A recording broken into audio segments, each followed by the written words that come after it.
याच्यात तुम्हाला आयुष्यभर पुरतील एवढे पैसे। आता मला सांग, मला हवा तसा रिपोर्ट करून मिळेल का नाही? राईट।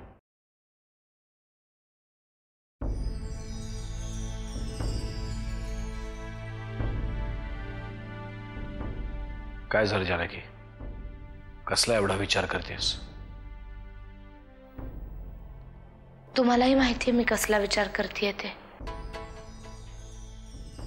जर तेच कारण असेल तर मला नाही वाटत इतकं महत्त्व द्यायला हवं, कारण वामननेही तुला समजून घेतलं पाहिजे। मी आतापर्यंत कधीच त्यांच्याशी असं नाही बोललीये, पण तोही आजपर्यंत असा कधीच वागला नाही तुझ्याशी। आणि जर असं आधी काहीच घडलं नसेल तर त्यांनी तुला समजून घेणं अपेक्षित आहे। ते असं बोलले म्हणून मी त्यांना असं बोलले असं कोणाला वाटत असेल ना, तर माझा तसा काही हेतू नाहीये। आता जर तुझा हेतूच नव्हता तर मग तुला काळजी करण्याचं कारणच नाहीये जानकी। वामन दादांना काय वाटेल ना याचीच काळजी मला लागून राहिली, कारण सध्या इतक्या छोट्या छोट्या गोष्टी मनाला लावून घेतात ना ते। आता तो पूर्वीचा वामन राहिलेला नाहीये जानकी, खूप बदललाय। त्यामुळे त्याची काळजी करत बसण्यापेक्षा तू स्वतःची काळजी घे। डॉक्टरांनी सुद्धा तुला तेच सांगितलंय। हो, मला तुम्हाला विचारायचंच होतं, काय म्हणाले डॉक्टर? काय झालंय मला? आता सांगितलं ना तुला, काळजी घ्यायला सांगितलंय। आता काय कसं किती याच्याशी तुला काय करायचंय? पण काहीतरी तरी बोललेच असतील ना, कारण आत्याबाई अचानक का माझ्या अशा मागे लागल्या? एवढी काळजी का करतायत त्या? काहीतरी सांगितलं असेल, मला सांगा ना। तू मला बोलण्यात गुंतवून ठेवतेस आणि सगळी कामं राहतात माझी तशीच। अहो मी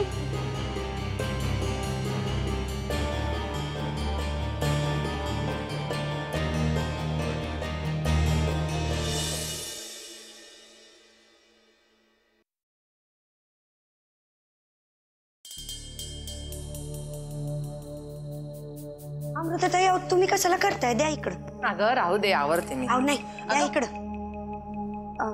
माझं एक काम होतं तुमच्याकडं। कागद पेन आहे का? मला गावी पत्र पाठवायचं होतं, खुशाली कळवायची होती। अगं खुशालीच कळवायची ना, मग पत्र कशाला? हा घे, फोन कर ना। खरं सांगू का, कागद पेनाचं नुसतं निमित्त आहे हो। मला बोलायचं होतं तुमच्याशी। काय ग? नाही म्हणजे घरात जे काही घडलंय त्याच्यानंतर सगळेच अस्वस्थ आहेत आणि तुम्ही सगळेजण कुणा ना कुणाशी तरी बोलून तुमचं मन हलकं करा। मी कुणाजवळ मन मोकळं करायचो, म्हणून आले तुमच्याशी बोलायला। अगं घडल्या प्रकाराबद्दल काही बोलण्यासारखं राहिलंय का आता? मला काय म्हणायचं माहितीये का अमृताताई, घडल्या प्रकारात ना अहिल्याताईंची चूक आहे, त्यांच्याच मनात पाप आहे। पाप आहे म्हणजे? अमृताताई, मला एक गोष्ट सांगा, जी बाई समोरच्या माणसाची एक शब्द दीड बोलू शकत नाही ती काय पोरग सांभाळणार हो? आई होणं एवढं सोपं असतं का? अहो पण ह्या बाईला कोण समजावणार ते? म्हणूनच घरातलं कोणी तिला समजवायला जायच्या भानगडीतच पडत नाही आणि मुळात कोणाचंही बोलणं समजून घेण्यात की समजच नाहीये तिच्यात। आधी त्या एकट्या होत्या ना, आता वामन दादा पण त्यांच्या जोडीला आहेत म्हणल्यावर त्यांचं बळ वाढलं नाही का? नाही, वामन काका तसा नाहीये। अहो मला पण आजपर्यंत असंच वाटत होतं, पण आज शेवटी त्यांनी आपल्या बायकोच्या सुरात सूर मिसळलाच का नाही? त्यामुळे मला काय वाटतं माहिती का, जानकीताई बोलल्या ना, अगदी बरोबर केलं त्यांनी। म्हणजे अमृताताई, तुम्हाला तर माहिती, मला जे काही वाटतं ना ते मी स्पष्ट बोलते, माझ्या मनात काही नसतं आणि मला इकडचं तिकडं काही करायची सवय पण नाही। म्हणजे तरी पण मला काय वाटतं माहिती का, की वामन दादा आणि अहिल्याताईला दत्तक पोरग पाहिजेले ना, ते पोरग असावं म्हणून नाही, तर या घराण्याच्या इस्टेटीचा वारस त्यांचं पोरग असावं ना म्हणून पाहिजेले। सगळ्या गोष्टीत ना वामन काका उगाच भरडला जातो याचं वाईट वाटतंय मला। अहो पण ती बाईच तसली आहे, त्याला ते तरी काय करणार? अख्ख्या घराला त्रास द्यायचा कार्यक्रम असतो रोजचा तिचा. मला काय वाटतं माहिती का अमृताताई, आता ना तुम्हीच काहीतरी केलं पाहिजे बघ.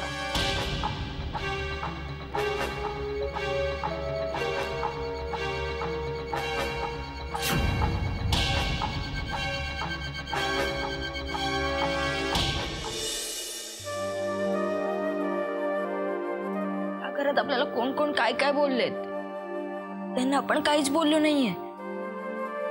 आपल्याला अनाथ बोललेत, घाणेरडे म्हणालेत.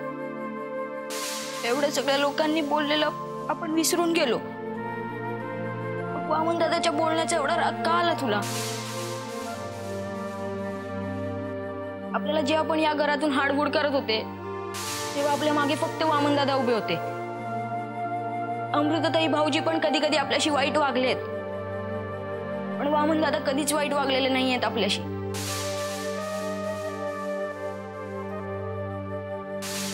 काही झालं तरी आपण वामन दादांशी बोललं पाहिजे, कारण त्यांनीच आपल्याला खरं प्रेम दिलंय. आपण दुःखात असल्यावर ते आपल्याला बासरी वाजवून दाखवायचे.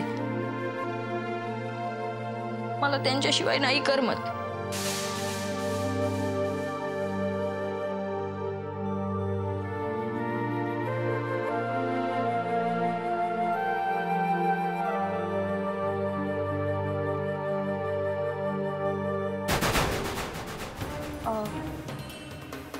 बरं झालं तुम्ही भेटलात. मला वामन दादांशी थोडं बोलायचं होतं. का? एवढं बोलून पोट भरलेलं दिसत नाहीये. अजूनही काही बोलायचं बाकी राहिलंय का? अहिल्याताई, मला तुमच्याशी नाही, मला वामन दादांशी थोडं बोलायचं होतं. अरे वा, अजूनही माज कमी झालेला दिसत नाहीये. खरं तर तिथेच तुझा पाण उतारा करायला पाहिजे होता, पण हे थोडे हळवे झाले होते म्हणून मी गप्प बसते. पण एका अर्थी बरंच झालं. इतके दिवस माझी जानकी करत होते ना, चांगलेच तोंड खशी पडले. अहिल्याताई, घडलेल्या प्रकाराचं तुम्हाला दुःख होतंय का तुम्हाला आनंद झालाय? एका मोलकर्णीकडून त्यांचा अपमान झाला याचं वाईट वाटतंय, पण त्यामुळे ते माझ्या जवळ आले याचा आनंदही होतो. मी वामन दादांच्या मनातला गैरसमज दूर करीन.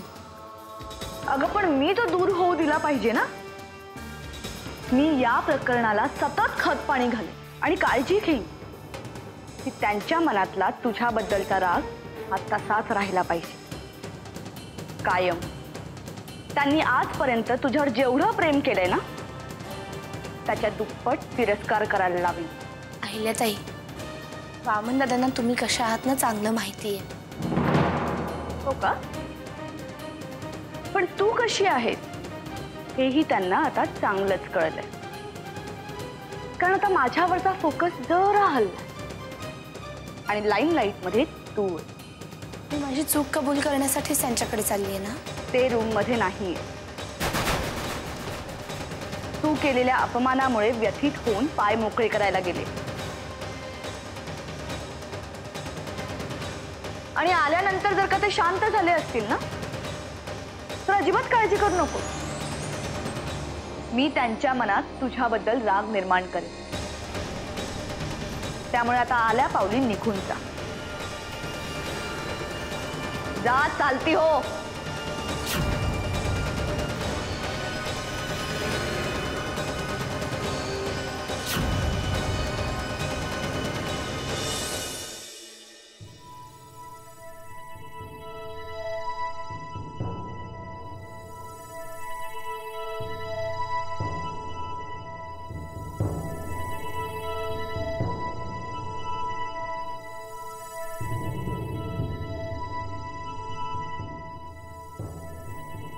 बाबा,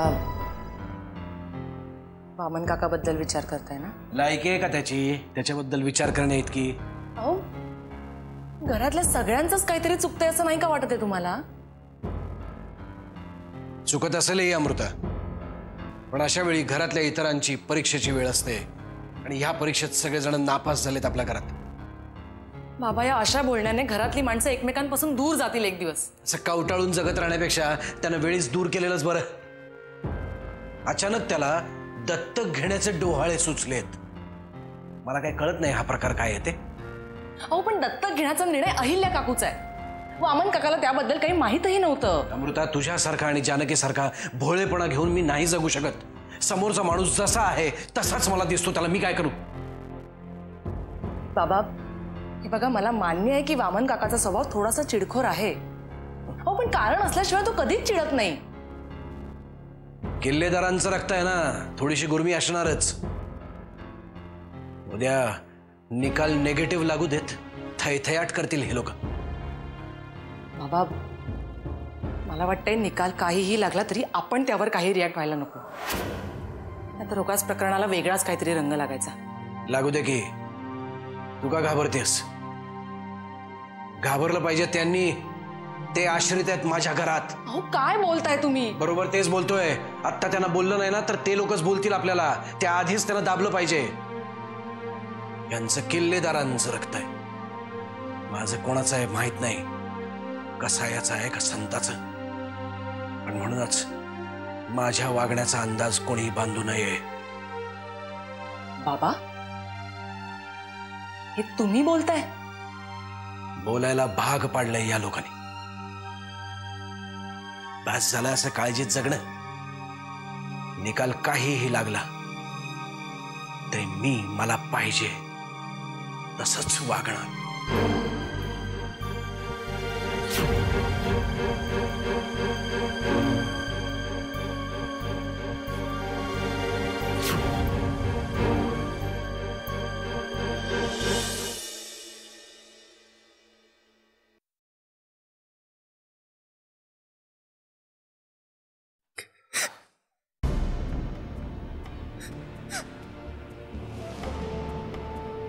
अहो खरं तर हे सगळं तुम्हाला नाही सांगायचंय, पण जर सांगितलं नाही ना तर नंतर तुमचाच माझ्याबाबत गैरसमज निर्माण होईल. अहिल्या, मी जरा डोकं शांत व्हावं ना म्हणून आता जरा बाहेर फिरून आलोय. तर आता आल्या आल्या नको ना काहीतरी सुरू करूस. खरंच मला हे सगळं नाही सांगायचंय तुम्हाला, पण जानकी जीवाहारी लागेल असं काही बोलून गेली. नाही म्हणजे तुम्हाला त्रास होणार असेल तर नाही बोलत मी. अहिल्या, आता जर बोलली नाहीस तर मला जास्त त्रास होईल. तेव्हा काय असेल ते आता सांग. जानकी आली होती, अदवा तदवा बोलून गेली. मला म्हणाली तुम्हाला मूल होत नाही, हा काही आमचा दोष नाहीये.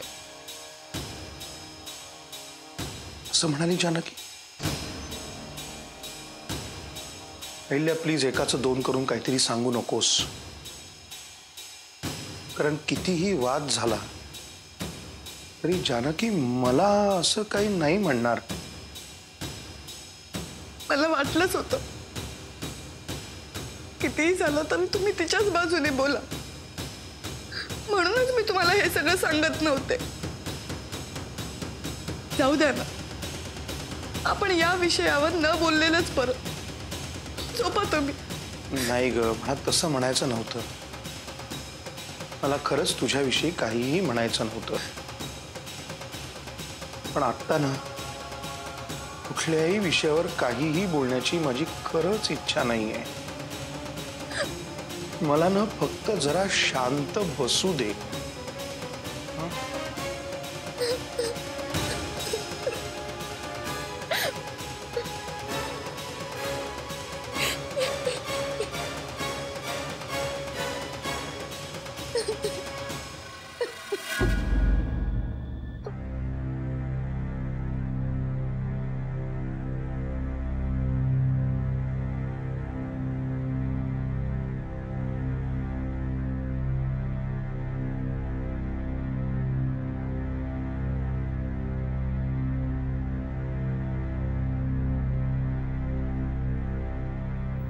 जानकीताई, अगं एवढ्या रात्रीच्या कशाला येरझाऱ्या घालतीये?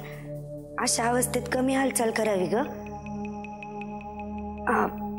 अजून एक सांगायचं होतं तुला. अहिल्याताईंपासून जरा लांब राहा. सुगंधा, तुझं काही काम नसेल तर तू तुझ्या खोलीमध्ये जा. नाही, तसं नाही. आता तुला पोरगं होणार आहे म्हणल्यावर लगेच दत्तक घ्यायचं सुचलं ना तिला. एरवी रमावतीचा एक काही माणूस तिच्या नजरेसमोर ठरत नाही, आणि आता आपल्या गण्यालाच दत्तक घ्यायला निघाली ती. जाऊ दे ना, तू काय एवढा विचार करतेस? अगं जाऊ दे कसं? तिला म्हणा पोरगच दत्तक घ्यायचंय ना कोणतरी, मग आपल्या सुमिताच्या चिवला दत्तक घ्या. पण नाही, तिला किल्लेदारांच्या इस्टेटीवर वारस पाहिजे ना बसायला. मला नाही वाटत त्यांच्या मनात असं काहीतरी असेल म्हणून. जानकीताई, मला माहितीये माझा या घरातला दर्जा फक्त मोलकरणीचा, त्यामुळे मी किती बी डोकं आपटून सांगितलं ना तुला तरी नाही पटणार. पण मी लिहून देते तुला. उद्या जर तुझ्या पोटी पोरगा जन्माला आला ना, त्याचं पण काही बरं वाईट करायला मागं पुढं बघणार नाही आहो तसा. तोंड सांभाळून बोल सुगंधा. माझी भाषा चुकली असेल कदाचित जानकीताई, पण मला काय म्हणायचंय ते समजून घे. अगं त्यांना आपण कुणीच आवडत नाही. मला तर वाटतंय सुमिताईचं पण काहीतरी बरं वाईट यांनीच केलं असणार आहे. का मला त्रास देतीयस? सुमिताईचं जे काही झालं ना ते झालं. झालं नाही जानकीताई, केलं. अगं मला सांग, सुमिताई सारखी बाई आत्महत्या का करेल ग? हा, ती जायच्या 15 मिनिटं आधी भेटली होती मला. अगं तुझ्या आणि अमृताताईच्या डोळे जेवणाबद्दल बोलत होती. अशी बाई 15 मिनिटांनी जाऊन आत्महत्या करत असती का ग? मला तर वाटतं ना अहिल्याताईंनीच ढकललं असणार आहे तिला वरनं खाली. पास, घरामध्ये आधीच खूप तणाव आहे, त्यामध्ये असं काहीतरी बोलून प्रकरण वाढवू नकोस. जानकीताई, अगं गरीब गाई सारखी आहेस ग तू. फाटकाच्या समोर जरी उभी केली ना तुला तरी गपगुमान मान देशील त्याच्या तावडीत, विचारणार पण नाहीस. पण तुझ्या याच वागण्याचा अहिल्याताई फायदा घेत आहेत ग. त्यांना धडा शिकवायला नको का कोणीतरी?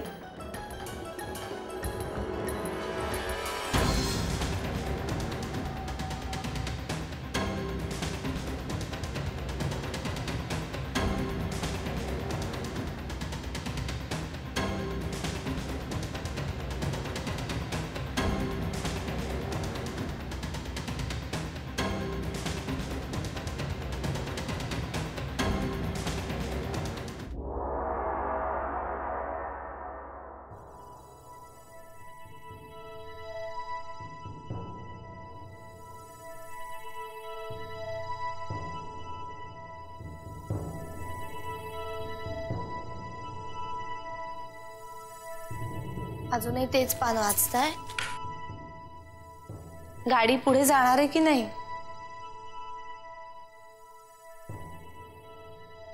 मला माहितीये तुम्ही कसला विचार करताय ते, पण आपलं ठरलंय ना. त्या टेस्टचा रिपोर्ट काही आला तरी काय फरक पडतो आपल्याला?